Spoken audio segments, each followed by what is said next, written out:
My name is Abigail Turner. I'm 42 years old.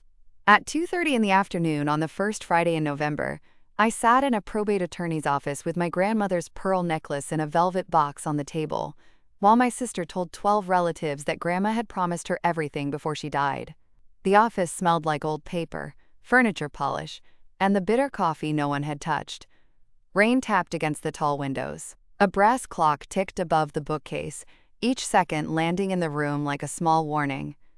My Aunt Lydia sat near the door with her purse clutched in both hands. My cousin Mark stared at his shoes. My mother looked down at her lap, as if the stitching on her skirt had suddenly become important. My sister, Heather, stood beside the conference table in a cream wool coat she had not taken off, though the room was warm.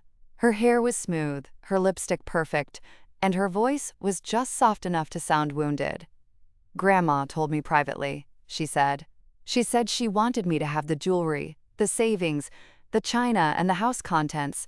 She didn't want Abigail making this difficult." Every face turned toward me. I had a paper cup of water in my hand. The rim had softened where my thumb pressed against it. I did not speak. I did not cry. I did not remind them who drove Grandma to every cardiology appointment, who filled her pill organizer every Sunday night, who washed her sheets after the hospital bed was delivered, who held her hand at 3:20 in the morning when the morphine made her afraid of shadows. Heather looked at me and sighed. "Abby, please don't make this about control. Grandma knew you were too emotional to handle her things fairly." The silence lasted 6 seconds. Then Mr. Ellison, the probate attorney, removed his glasses and closed the folder in front of him. Before he could speak, the office door opened. Grandma's hospice nurse, Marlene Porter, stepped inside wearing a navy raincoat and holding a sealed cream envelope against her chest. Heather's smile froze. Marlene looked at me, not at my sister. "Abigail," she said quietly, "your grandmother asked me to give this to you if anyone tried to speak for her after she was gone." What they didn't know was that Grandma had written that letter 3 weeks before she died, in her own hand, with Marlene as a witness and Mr. Ellison already notified. They also did not know that inside that envelope was not just a letter. There was a list. Dates, names, account numbers, jewelry descriptions, and one sentence my grandmother had underlined twice. "Heather is not to be trusted with my silence." This is that story. Before I take you back to where it began, tell me where you are watching or listening from and what time it is there. If you have ever been the one who quietly did the work, while someone else arrived at the end to claim the love, I want to hear from you in the comments. And if stories about women who were dismissed, betrayed, underestimated, and quietly took their power back mean something to you, like this video and subscribe to Ultimate Revenge. Because sometimes the truth does not shout. Sometimes it waits in a sealed envelope, with a nurse standing by the door. But before I tell you what happened when that letter was opened, I need to take you back to the beginning. My grandmother's name was Evelyn Grace Whitcomb, though everyone in Millbrook, Ohio called her Mrs. Whitcomb until they loved her enough to call her Evie. She was 88 when she died, and she had lived in the same White House on Sycamore Lane for 59 years. It had black shutters, a deep front porch, lilac bushes along the driveway, and a narrow brick path that curved through a garden she still tried to weed long after her knees had become unreliable. Grandma's house smelled like lemon soap, black tea, lavender sachets, and old wood warmed by afternoon sun. The front room had a faded blue sofa with wooden arms, a glass front cabinet full of china cups, and a mantel crowded with photographs in silver frames. There was a picture of me at 8, missing both front teeth, Heather at 6 in a pink dance costume, my mother at her wedding, my late grandfather in a brown suit, one hand resting lightly on the roof of his first Buick. From the outside, my family looked close. We were Turners and Whitcombs, church people, holiday people, people who made casseroles for funerals and showed up at school plays with flowers. We had the kind of family that smiled in group photographs even when the car ride there had been silent. Inside, things were arranged around Heather. Heather was 39, 3 years younger than me, and she had always known how to become the center of a room without appearing to ask. When we were little, she was delicate. When we were teenagers, she was spirited. When we were adults, she was complicated. That was the word my mother used when Heather forgot birthdays, borrowed money, started arguments, or disappeared during difficult seasons, and returned when there was something to inherit, celebrate, or photograph. I was dependable. That was my family title. Abigail will handle it. Abigail remembers. Abigail can drive. Abigail has the spreadsheet. Abigail does not mind. Abigail understands. Dependable sounds like praise until you realize it is often an excuse to stop seeing someone as human. My mother, Patricia Turner, was 65 and had inherited Grandma's good posture but not her spine. She hated conflict so much she would hand the loudest person whatever they wanted and call it peace. My father died when I was 27, and after that, my mother became even more careful, as if disagreement might take someone else from her. She loved both her daughters, but she loved quiet more. My Aunt Lydia, Grandma's younger daughter, lived 40 minutes away in Dayton. She was kind in a distracted way, always busy with her church committees, her arthritis appointments, and her adult sons who needed help far more often than they admitted. My cousins came around on holidays. They loved Grandma, but from a distance. Most people love elderly relatives from a distance, because distance allows memory to stay sweet and responsibility to stay theoretical. I lived 10 minutes from Grandma's house, in a modest brick townhouse near the old elementary school. I was a records manager for the county hospital system, which meant I understood forms, authorizations, medical histories, release requests, signatures, and the quiet authority of properly filed paper. I was divorced, no children, steady job, paid bills, a used blue Honda, and a life my sister called small but organized. As if organization were something people used when they had failed to become interesting. Heather lived in Columbus with her second husband, Evan, in a townhouse they rented and referred to as temporary for 7 years. She ran an online boutique that changed names 3 times. First, it sold handmade candles, then vintage jewelry, then curated lifestyle pieces, which mostly seemed to mean things she bought wholesale and photographed beside peonies. She was beautiful, charming, and always on the edge of a financial breakthrough that required someone else's emergency loan. Grandma saw more than people thought she did. That was her gift. She had soft eyes, but they missed very little. At family dinners, she noticed who refilled her tea and who waited to be praised for carrying in one dish. She noticed when Heather complimented her brooch but not her health. She noticed when my mother avoided hard questions by rearranging napkins. She noticed when I stayed late after everyone left and took out the trash without mentioning it. The symbolic object in this story is Grandma's pearl necklace. It was a single strand of warm ivory pearls, with a tiny gold clasp shaped like a flower. My grandfather bought it for her in 1968 from a jeweler in Cincinnati after he got promoted at the paper mill. She wore it to church, weddings, funerals, baptisms, anniversaries, and once to my 5th grade spelling bee, because she said spelling deserved pearls if a child cared enough to practice. When I was 19, I asked if they were valuable. Grandma smiled and touched the strand at her throat. "Not the way Heather thinks," she said. I did not understand then. Heather had loved those pearls since childhood. She used to stand behind Grandma's chair and ask, "Can I have them when you die?" Everyone laughed because she was 8, pretty, and shameless in the way people forgive in children, until it becomes strategy in adults. Grandma would tap Heather's hand and say, "Jewelry goes where it will be remembered, not where it will be displayed." Heather always rolled her eyes. I thought Grandma was joking. She was not. There were patterns, of course.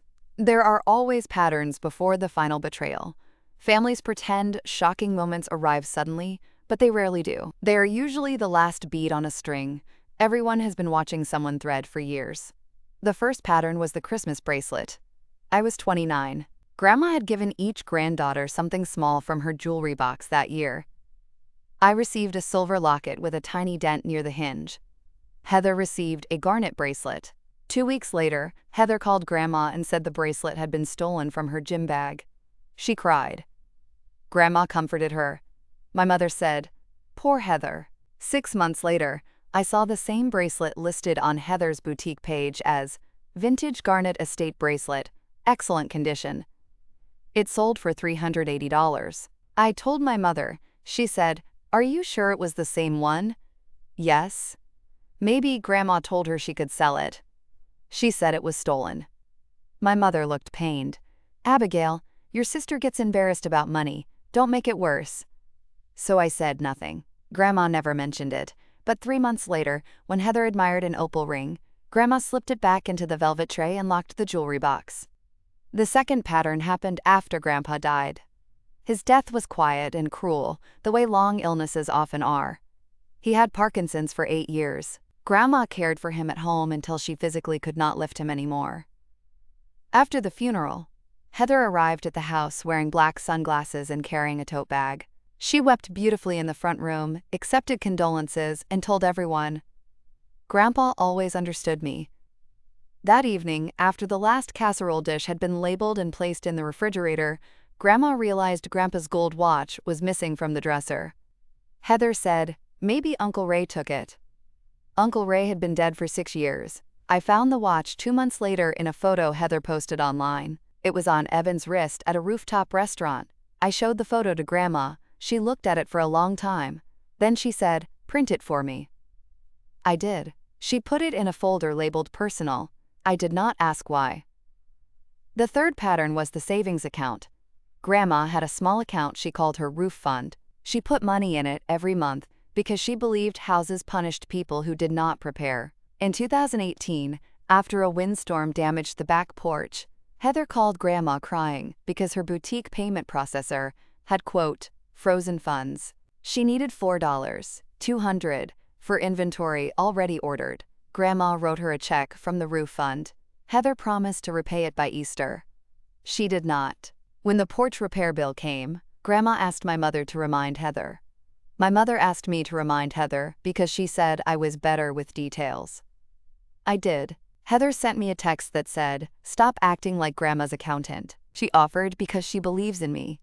I showed Grandma the text. She folded her hands on the kitchen table. "Belief does not replace repayment," she said. Heather never paid it back. Grandma replaced the roof fund herself, slowly, $100 at a time. I tolerated all of it for too long because that was the family weather. Heather took. My mother softened it. I documented it in my mind and then doubted whether saying anything would make me look bitter. Grandma knew. I told myself that was enough. It was not enough. But I did not know that yet. When Grandma turned 86, her health began to change. Not dramatically at first. She forgot where she put her reading glasses. She became short of breath walking to the mailbox. Her ankles swelled in the evenings. Then came the first hospital stay, 4 nights in June, congestive heart failure, medication adjustments, a low-salt diet she hated and secretly improved with lemon pepper. I became the person who managed everything because everyone agreed I was closest. Closest in miles became closest in labor. I created a medication chart. I drove her to appointments. I installed grab bars in the bathroom. I labeled freezer meals. I met with the home health nurse. I set up online bill pay because Grandma trusted me with her checkbook but still insisted on seeing paper statements. I sat beside her at the kitchen table every second Sunday while we opened envelopes together. She signed checks with a blue fountain pen my grandfather had used before his hands began to shake. Her signature remained elegant even when the rest of her weakened. Heather visited when there was an audience. She came on birthdays, Christmas Eve, Mother's Day, and any Sunday when she had something new to photograph. She brought flowers from grocery stores and placed them in Grandma's blue vase. She posted pictures captioned, "Time with my favorite woman," and left before the dishes were done. She called herself Grandma's spirit twin. She told relatives they had a, quote, special bond. Maybe they did, in some small, real way. Love is complicated enough to contain truth and selfishness in the same room. But when Grandma needed her compression socks changed, Heather was busy. When Grandma's cardiologist moved an appointment to 7:40 in the morning, Heather had a client call. When Grandma fell in the hallway and bruised her hip, Heather sent a text with 7 crying emojis and asked me to keep her updated. I did. That was my mistake. I kept everyone updated as if updates were participation. In January of Grandma's last year, she asked me to take her to Mr. Ellison's office. Mr. Harold Ellison had been her attorney since before I was born. His office was on the 2nd floor of a brick building downtown, above an insurance agency. The stairs were steep, so we used the side entrance with the old elevator that smelled like machine oil and dust. It was snowing lightly that morning. Grandma wore her camel coat, brown gloves, and the pearl necklace under a lavender scarf. She had insisted on the pearls. "Legal matters deserve proper jewelry," she said. I parked near the back entrance and helped her inside. Mr. Ellison greeted her like royalty. He was in his 70s, with white hair, rimless glasses, and a voice that made everything sound notarized. I expected to sit in the waiting area. Grandma said, "Abigail comes with me." Mr. Ellison looked at me. "If that is your wish." "It is." Inside his office, Grandma removed her gloves, one finger at a time, and placed them neatly on her lap. "I want to revise the personal property memorandum," she said. Mr. Ellison nodded, as if he had expected this. "Do you wish to change the will itself?" "No. The house is still to be sold, after debts and expenses, with proceeds divided between Patricia and Lydia. The charitable gifts remain. The small savings account is for final expenses and specific bequests. I want clarity on the jewelry, china, and personal items." I looked at her. She did not look back. Mr. Ellison took notes. Grandma said, "Abigail is to receive the pearl necklace, the blue tea set, the Whitcomb family Bible, my handwritten recipe box, and the contents of the top drawer in the secretary desk."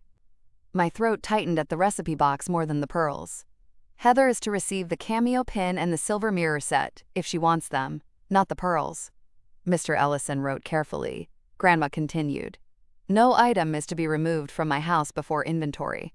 No private promises are to be honored unless they are written, dated, and witnessed." Mr. Ellison paused. "Evelyn, do you anticipate a dispute?" Grandma looked at the window where snow moved like ash. "I anticipate memory becoming convenient." I sat very still. Mr. Ellison asked her to confirm she was acting freely.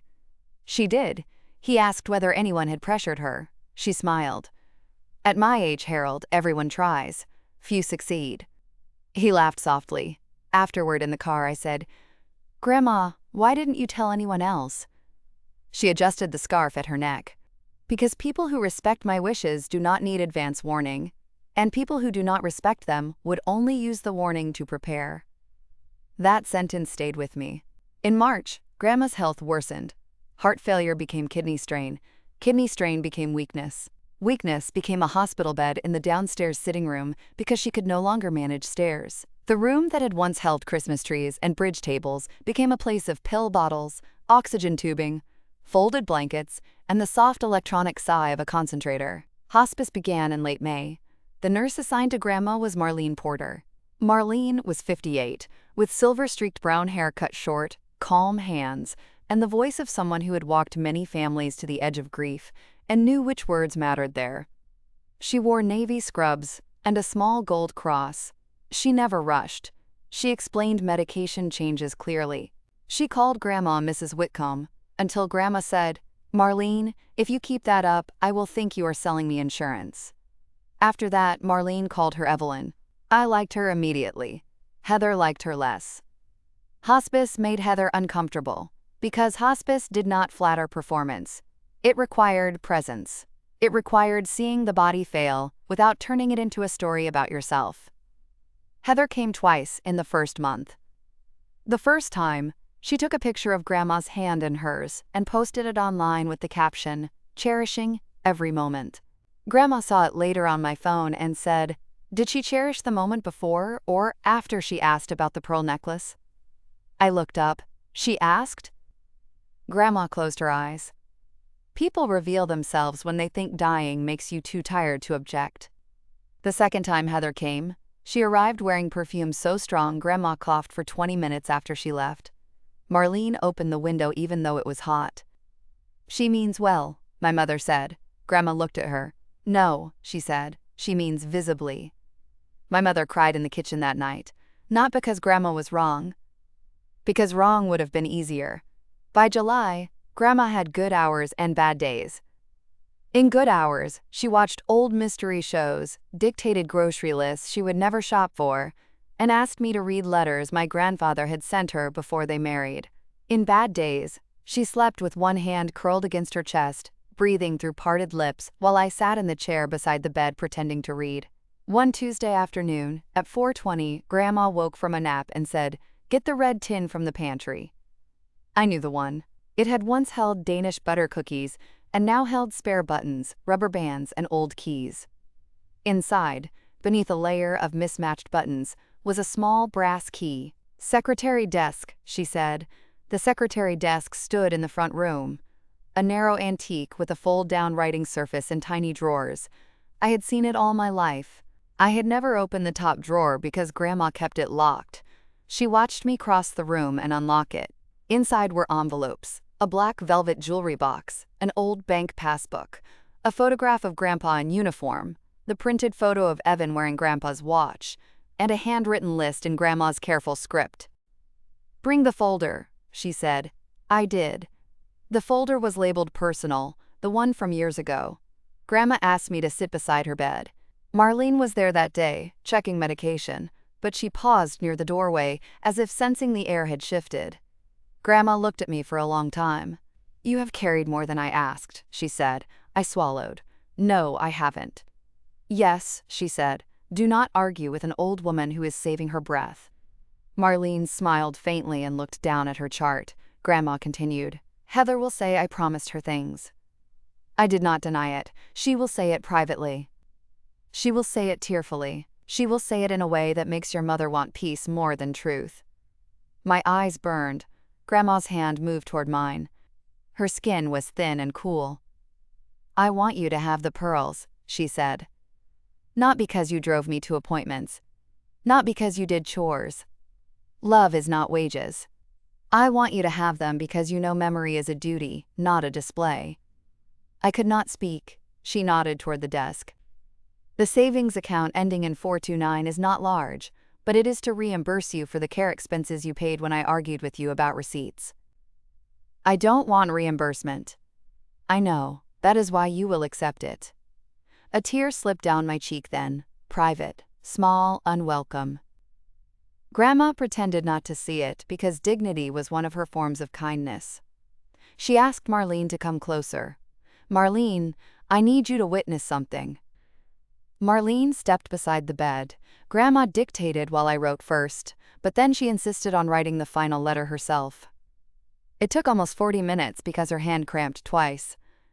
Marlene supported the clipboard. I fetched water. Grandma refused to stop. When she finished, she folded the pages slowly and placed them in a cream envelope. She wrote my name across the front. Abigail Turner. Then she sealed it. "Marlene," she said, "you keep this until after I am gone. If everyone behaves honestly, give it to Abigail quietly. If someone tries to speak for me, bring it to Harold Ellison." Marlene did not look startled. Hospice nurses have seen more family truth than most judges. "I will," she said. Grandma looked at me. "You are not to beg anyone to believe you." "Grandma." "No," she said, and for the first time her voice sharpened. "You have spent too many years presenting evidence to people committed to misunderstanding you. When the time comes, let the paper speak."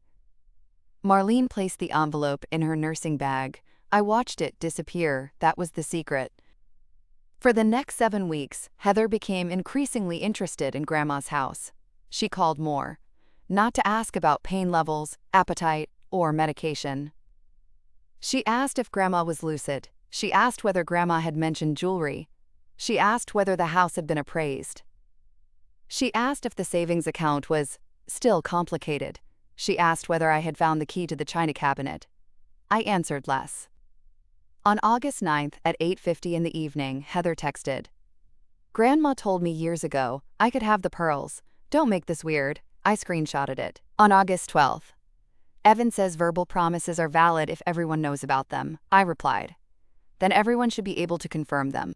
She wrote, "You're such a records goblin." I screenshotted that too. On August 18th, she came to the house while I was at work. Marlene called me at 2:15. "Abigail," she said, voice low, "your sister is here." "Is Grandma okay?" "She is asleep. Heather is in the front room, asking your mother about the desk key." I closed my office door. "Did she open anything?"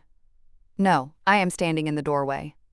There was a pause. Then I heard Heather's voice in the background.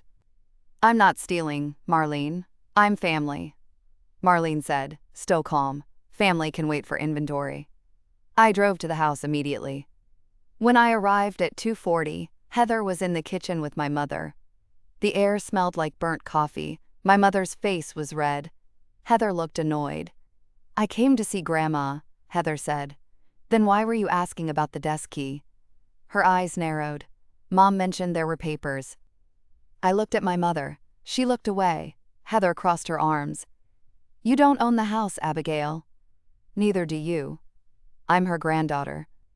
"So am I." Heather laughed. "You act like a hospice bouncer."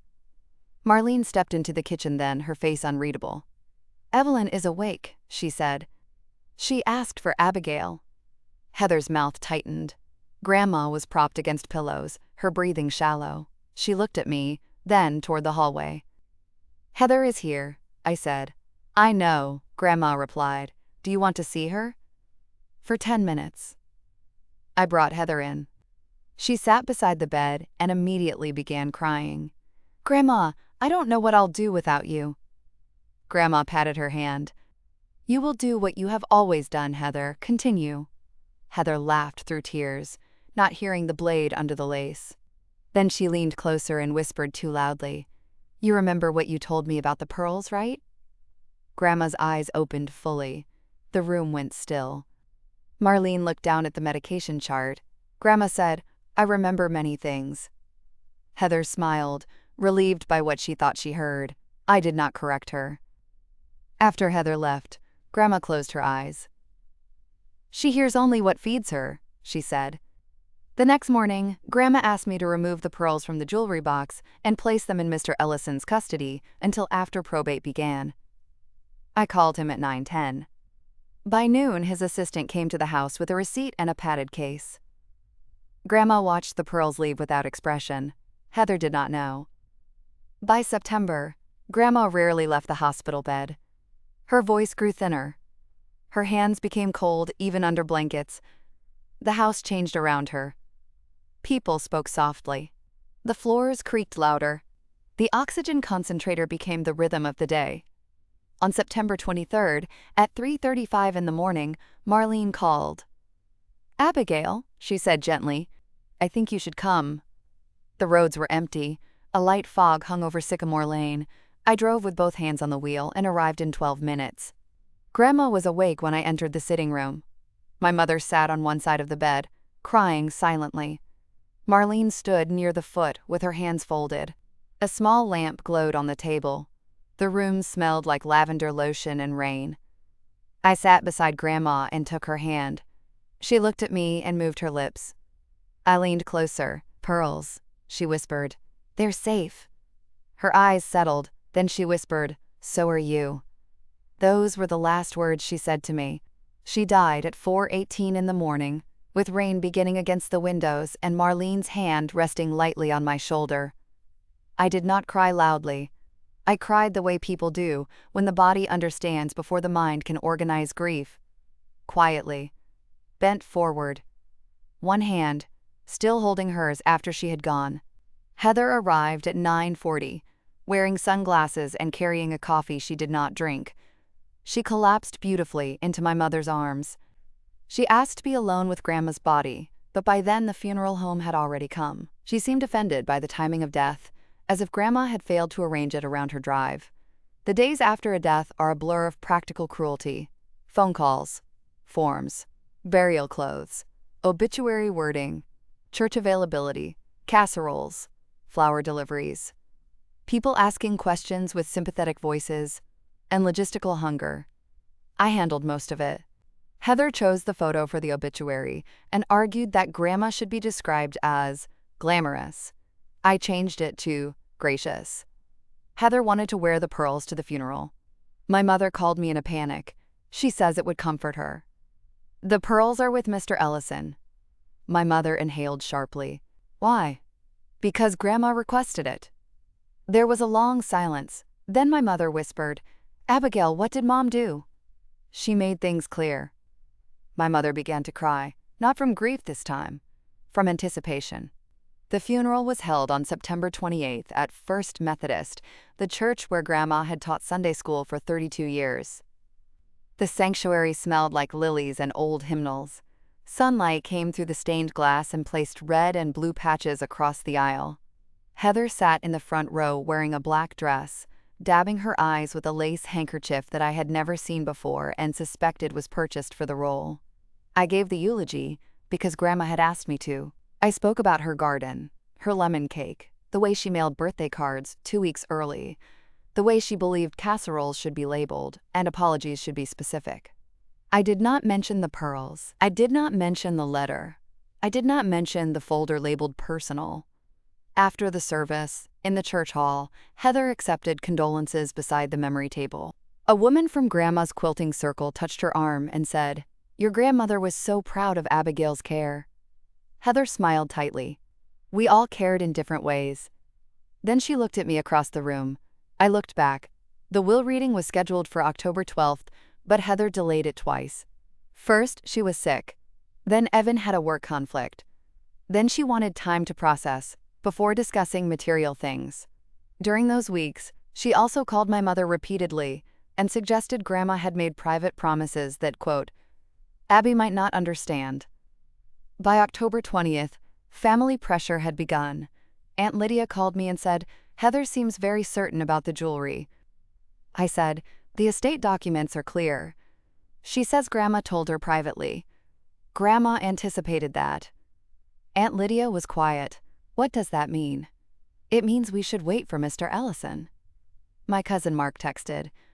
Mom says this is getting tense. Can you just let Heather have some stuff so everyone can move on? I replied. Moving on is not the same as letting someone rewrite a dead woman's wishes. He did not answer. On October 24th, Heather sent a long message to the family group chat. I wasn't going to say anything yet, but Grandma made personal promises to me in her final months. She wanted me to have the pearls, her jewelry, and access to the savings she set aside for family legacy. She was worried Abigail would become controlling, because caregiving made her possessive. I hate even typing this, but I need Grandma's real wishes honored. I read it while sitting at my kitchen table with a bowl of soup going cold in front of me. My hands did not shake. I took a screenshot. Then I forwarded the message to Mr. Ellison. He replied within 8 minutes. Thank you. Please do not engage. I will address this at the meeting. That was all. Please do not engage. I did not. Heather took my silence as weakness, because she always had. The final meeting was scheduled for November 3rd at 2:30 in the afternoon in Mr. Ellison's office. Not a formal courtroom, but formal enough. Witnesses. Documents. Legal authority. A conference table long enough for distance to become visible. I arrived at 2:10, wearing a navy dress, black coat, and Grandma's lavender scarf folded inside my bag. I did not wear jewelry. It felt wrong. Mr. Ellison's assistant offered coffee. I asked for water. My mother arrived next, looking pale. Aunt Lydia came with cousin Mark. Heather arrived at 2:27 with Evan, though spouses were not required. She liked an audience she could lean toward. The velvet box containing the pearls sat on the table near Mr. Ellison's folder. Not open. Just present. Heather saw it immediately. Her eyes brightened, then softened into grief. At 2:30, Mr. Ellison began. He reviewed the will first. The house would be sold. Proceeds divided between my mother and Aunt Lydia, after expenses and charitable gifts. Specific small gifts to church, the library, and the hospice program. Personal property according to the memorandum, dated January 17th. Heather interrupted before he finished. I'm sorry, but that memorandum doesn't reflect what Grandma told me later. Mr. Ellison looked over his glasses. Heather, you will have an opportunity to speak. I need to speak now because Abigail has controlled everything. My mother whispered, Heather. Heather placed one hand on the table. Her nails were pale pink, perfect. No, Mom. Grandma told me privately. She said she wanted me to have the jewelry, the savings, the china, and the house contents. She didn't want Abigail making this difficult. That was the moment from the beginning. The rain, the clock, the water cup. The office full of people who wanted the easiest version of truth. I said nothing. Heather turned to me. Abby, please don't make this about control. Grandma knew you were too emotional to handle her things fairly. The old family wound opened its mouth. Too emotional, controlling, difficult, possessive. Words used for women who remembered what others hoped grief would erase. Mr. Ellison closed his folder. Before he could speak, the office door opened. Marlene entered with the sealed envelope. Heather's face changed before anyone said a word. It was small, but I saw it. The smile stayed. The eyes calculated. Marlene's raincoat dripped once onto the floor. "Abigail," she said, "your grandmother asked me to give this to you if anyone tried to speak for her after she was gone." The room went silent. Mr. Ellison stood. "Mrs. Porter," he said, "thank you for coming." Heather laughed softly. "A nurse is delivering estate documents now?" Marlene looked at her for the first time. "No," she said, "I am delivering your grandmother's letter." I did not reach for it immediately. I looked at Mr. Ellison. He nodded. Marlene placed the envelope in front of me. The cream paper had softened slightly at the corners. Grandma's handwriting crossed the front in blue ink. Abigail Turner. My throat tightened so sharply I had to breathe through my nose. Mr. Ellison said, "For the record, I was notified by Mrs. Whitcomb on July 18th that Mrs. Porter would be holding a personal letter to be delivered under these circumstances. I have a note in my file confirming that." Heather's voice rose half an inch. "Under what circumstances?" Mr. Ellison looked at her. "If someone attempted to assert undocumented private promises, contrary to her written memorandum." No one moved. My mother covered her mouth. Heather said, "This is absurd." I opened the envelope carefully. Inside were 4 pages written in Grandma's hand and one, typed, attachment with handwritten notes in the margins. Her handwriting shook more than it used to, but every word was legible. I began to read silently, but Mr. Ellison said, "Abigail, Evelyn requested that if the letter became necessary in a family meeting, it be read aloud." Heather stepped back. "No," she said, "that's private." I looked at her. "You just claimed a private promise in front of everyone." She flushed. My hands were steady as I lifted the first page. "My dear Abigail, if you are reading this in Harold's office, then someone has decided that my death made me easier to misquote. I am sorry for that, though not surprised." The room changed. "My mother made a small sound," I continued. "I am writing this while I am still of clear mind, witnessed by Marlene Porter, and after confirming my wishes with Harold Ellison. I have made no private promise giving Heather my pearl necklace, my savings, my china, or the contents of my home. If Heather says otherwise, she is mistaken at best and dishonest at worst." Heather whispered, "Grandma would never write that." Marlene said quietly, "She did." Mr. Ellison added, "I recognize the handwriting." I read on. "My pearl necklace is to go to Abigail. Heather has asked for it many times. Wanting something is not the same as being chosen for it." The pearls were never about display. They were about memory, restraint, and care. Abigail understands that objects can carry duty. Heather too often sees objects as proof of being favored. Heather's face went pale. Evan shifted beside her. I kept reading. "The savings account ending in 429 is to reimburse Abigail for care expenses she paid and did not submit to me because she did not want to burden me. I have reviewed the receipts in the blue folder in my desk. She bought medication trays, linens, nutritional drinks, safety rails, pharmacy items, and paid 3 utility bills during my hospital stay when Patricia forgot to mail checks. Abigail did not ask to be repaid. That is one reason she will be." My mother began to cry silently. I looked at her for 1 second, then continued. "No jewelry is to be removed before inventory.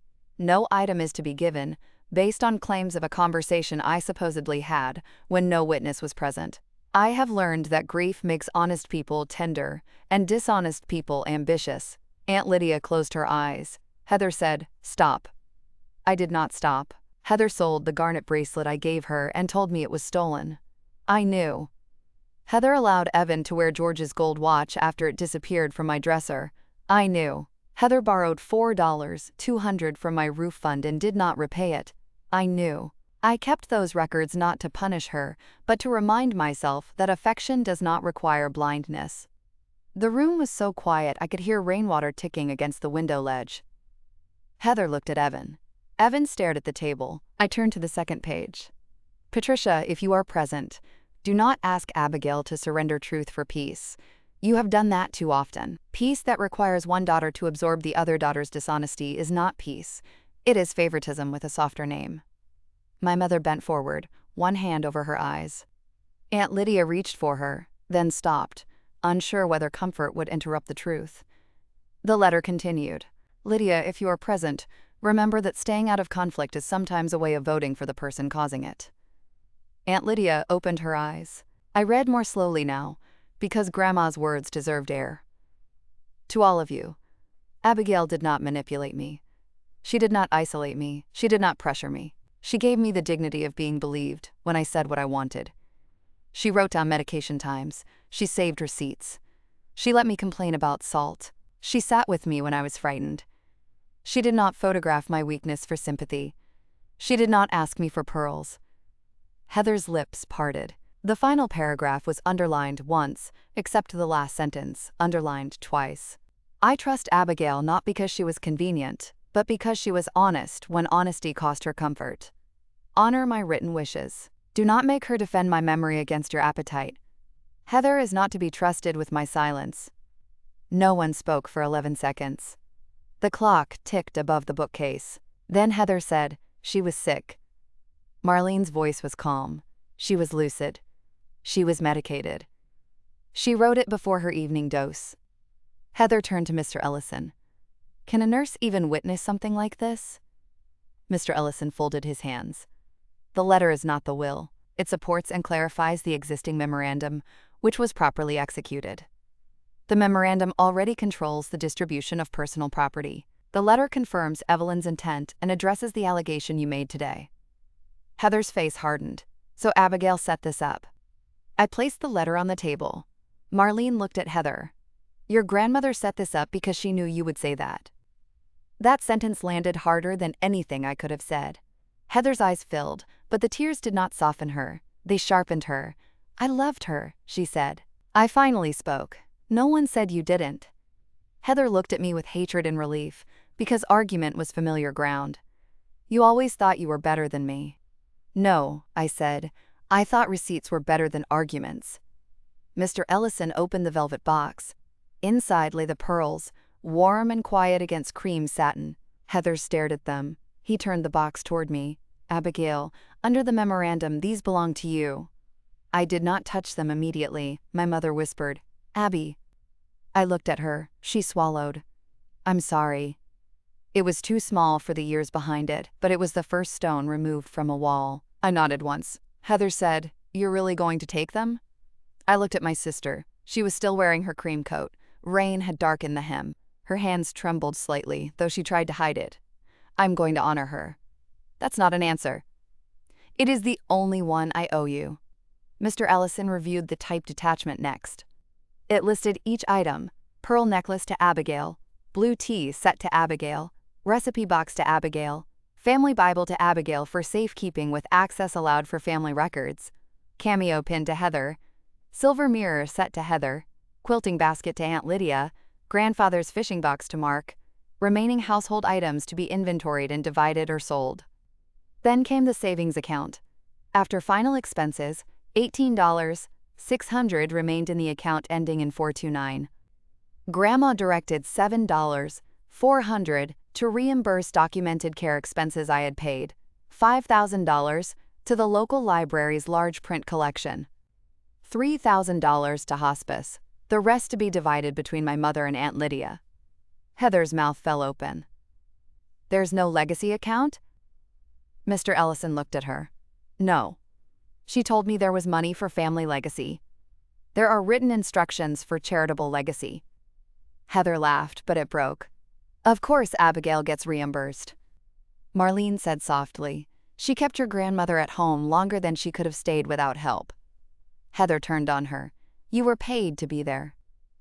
Marlene did not flinch. Yes, she said, and Abigail was not.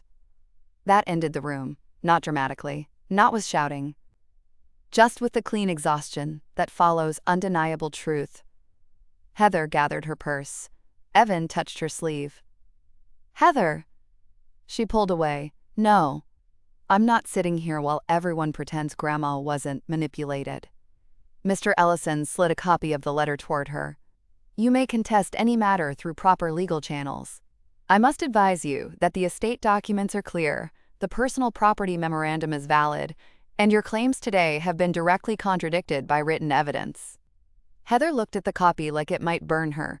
Then she said, Keep the pearls, Abby. You earned your little prize. I looked at her. The old me would have answered. The old me would have tried to make her understand that caregiving was not a performance for jewelry, that grief was not a competition, that Grandma was not a vault with a pulse. But Grandma had told me not to beg anyone to believe me, so I said nothing. Heather left the room.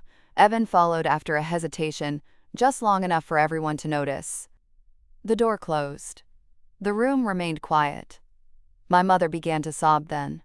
Aunt Lydia moved to her side. Mark rubbed his forehead. Mr. Ellison placed the lid back on the velvet box, but did not close it fully. Marlene came to stand beside me. She wanted you protected, she said. I looked at the letter on the table. I know. No, Marlene said gently. She wanted you to feel protected. There is a difference. That was when I almost cried in front of them. Almost. Instead, I folded Grandma's letter along the creases she had made and placed it back in the envelope. After the meeting, the family did not heal immediately. Stories like this never end with everyone learning the right lesson by dinner. Truth may enter a room in one afternoon, but consequences take longer to unpack. Heather did contest the memorandum, or tried to. Evan found an attorney willing to send a letter implying undue influence. Mr. Ellison responded with medical notes confirming Grandma's capacity, Marlene's witness statement, his own January file notes, and Grandma's letter.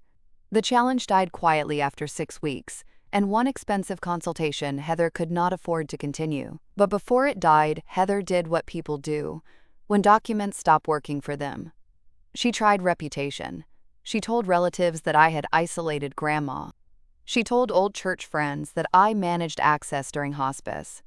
She told our cousins that I was obsessed with inheritance because I had no family of my own. She posted a vague message online about how grief reveals people's true colors. I did not respond online. I did not call relatives to defend myself. I made copies. When Aunt Lydia called me crying because Heather had said I kept everyone away, I emailed her the visitor calendar I had maintained during hospice. Dates, times, who came, who canceled, who asked for updates. Heather's name appeared rarely. Mine appeared daily because I was there. Aunt Lydia called back 20 minutes later. I didn't realize, she said. I know. I should have come more. Yes. She was quiet. Then she said, Thank you for not making that easier for me. That was a strange apology, but I accepted it. My mother was harder. For weeks after the meeting, she hovered near remorse but kept retreating into excuses. She would say, Heather has always felt insecure, or your grandmother could be sharp, or families should not keep files on each other. Each time I listened until she finished, and then answered with one sentence. Grandma kept records because we kept denying patterns. My mother did not like that sentence. That did not make it untrue. On a Sunday afternoon in December, she came to my townhouse carrying a poinsettia wrapped in gold foil. It was snowing lightly, the first real snow of the season. I made tea. She sat at my kitchen table, looking smaller than she had at Grandma's house. I found something, she said.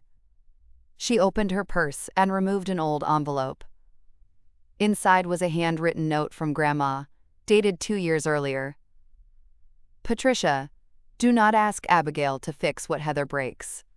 You have confused Abigail's steadiness with permission. A mother should know the difference. My mother's hand trembled. She mailed it to me after the roof fund situation, she said. I put it in a drawer. I looked at the note. Grandma had been fighting for me longer than I knew. My mother cried then, not prettily, not socially. She cried like someone who had finally run out of softer versions. I failed you, she said. The sentence was clean. I let it sit between us. Yes, I said. She nodded, crying harder. I wanted peace. I know. And I made you pay for it.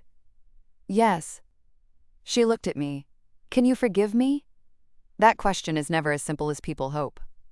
I can begin, I said, but I will not pretend it did not happen. She accepted that. Real remorse can survive boundaries, performance cannot. The house on Sycamore Lane sold in February. Before the sale, we had one family inventory day. Mr. Ellison's assistant supervised because no one trusted the room entirely, including me. Heather came late, wearing a black coat and large sunglasses. She did not speak to me at first. The house felt different without Grandma. Not empty exactly. Houses remember. The front room held winter light. The blue sofa remained. The secretary desk stood open now, its small drawers emptied and catalogued. The kitchen smelled faintly of dust and lemon soap. We moved through each room with lists. The blue tea set was packed for me. The recipe box, too. When I lifted it, I had to pause. It was a wooden box with small index cards in Grandma's handwriting. Lemon cake, pot roast, corn pudding, Christmas rolls. Notes in the margins. George likes extra nutmeg. Abigail helped stir, age 7. Heather ate icing from bowl, age 5. Memory is rarely simple. The same box held tenderness for both of us. Heather received the cameo pin and the silver mirror set. She barely looked at them. At noon, while Aunt Lydia wrapped china in newspaper, Heather approached me in the front room. "Are you happy?" she asked. I was holding the family Bible against my chest. "No." "You got what you wanted." I looked around the room. The windows, the mantel, the place where Grandma's hospital bed had been. "What I wanted was Grandma alive, and you honest." She flinched. For the first time, I saw something beyond anger in her face. Exhaustion, maybe, or shame. It passed quickly. "She loved me," Heather said. "Yes," I said, "she did." Her eyes filled. "But she didn't trust me." "No." The truth stood there with us. Heather looked at the sealed boxes near the door. "I don't know how to be in this family now." I could have softened it. I could have said, "Of course you do." I could have carried the discomfort for her again. Instead, I said, "Start by not taking what isn't yours." She laughed once through tears. That simple? That difficult? She wiped under one eye carefully to protect her makeup. "I hate you a little," she said. "I know. I hate that you have proof." "I know." She looked at me then, really looked. Did Grandma really say that line about my silence? I nodded. Heather closed her eyes. When she opened them, she said, "I did ask about the pearls." "I know." I told myself she meant yes because she didn't say no. She moved them to Mr. Ellison the next morning. Heather pressed her lips together. That was the closest we came to peace that day. The public closure came 2 months later, at Grandma's memorial tea at First Methodist. My mother organized it because Grandma had requested that no one gather immediately after the funeral for quote, weeping over sandwiches while pretending not to count silver. She wanted a spring tea instead, after the ground softened, with daffodils on the tables and lemon cake made from her recipe. The church hall was filled with women from her quilting circle, old neighbors, relatives, hospice volunteers, and library staff. The tables had white cloths and small vases of yellow flowers. The room smelled like tea, sugar, and rain on wool coats. Grandma's photograph stood near the piano. In it, she wore the pearl necklace and looked directly at the camera, amused by something no one else could see. I wore the pearls for the first time that day. Putting them on was harder than I expected. The clasp was tiny. My fingers paused at the back of my neck. For a moment, I saw Grandma in every mirror I had ever passed as a child. Fastening the pearls before church, touching them before a funeral, removing them carefully at the dresser. I thought wearing them would feel like winning.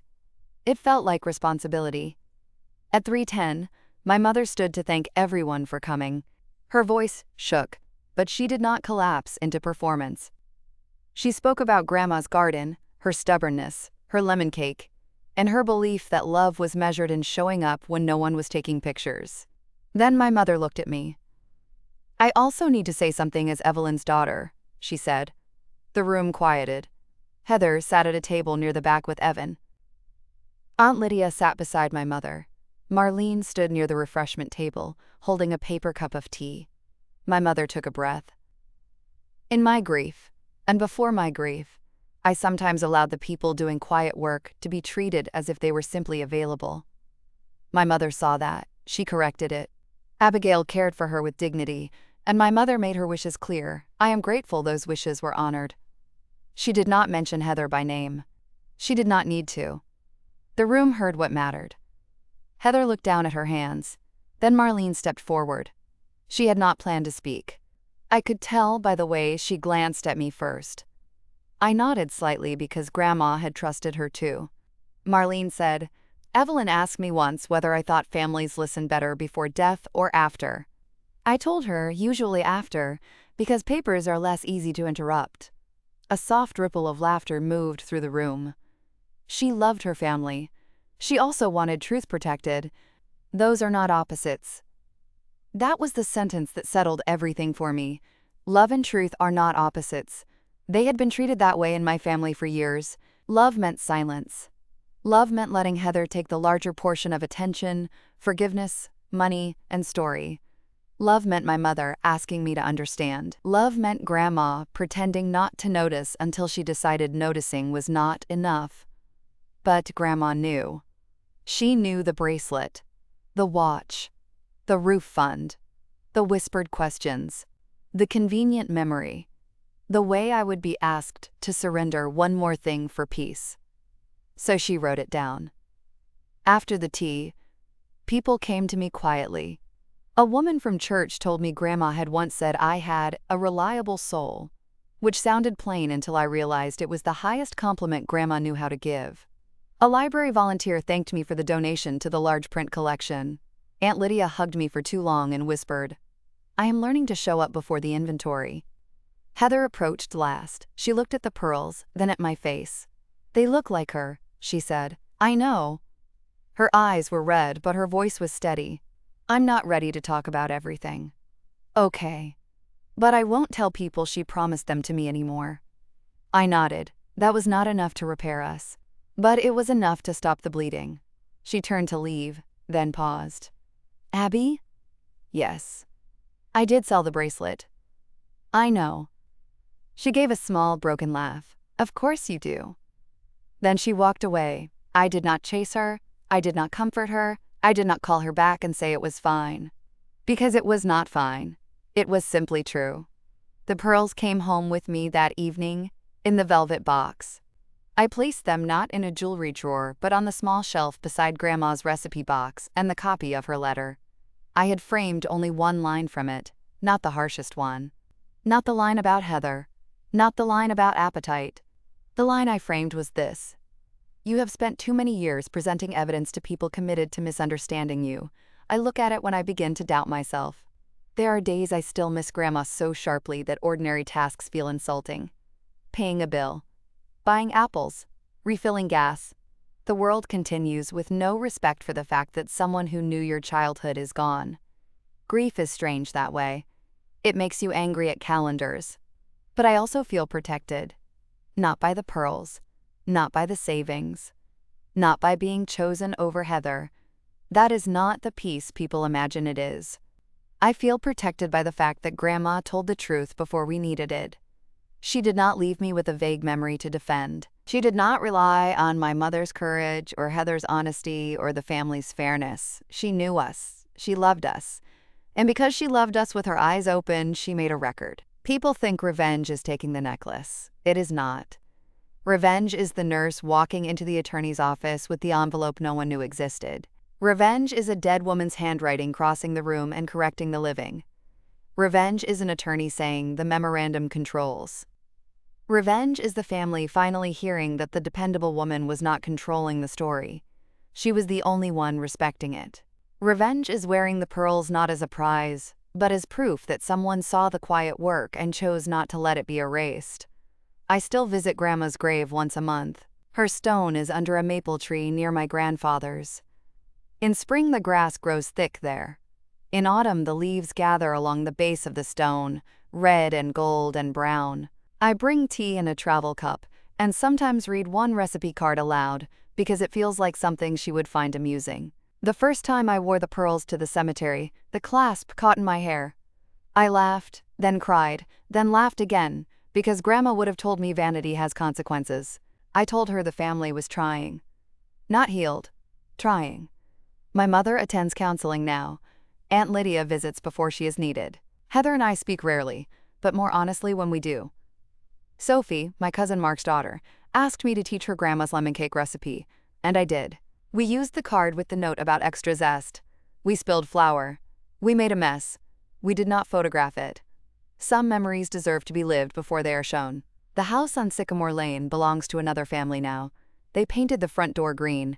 At first, that bothered me. Then I drove by one afternoon and saw a little girl sitting on the porch steps eating a popsicle while someone planted flowers near the walk. The house had not disappeared. It had changed hands. That is what houses and heirlooms do when they are lucky. They continue. So do we. Grandma's pearls rest against my collarbone when I need courage, but most days they stay in the velvet box. I do not need to display them to know they are mine. That may be the real inheritance. Not jewelry, not money, not china. The understanding that being trusted is different from being favored. Heather wanted the pearls because she thought they proved Grandma loved her most.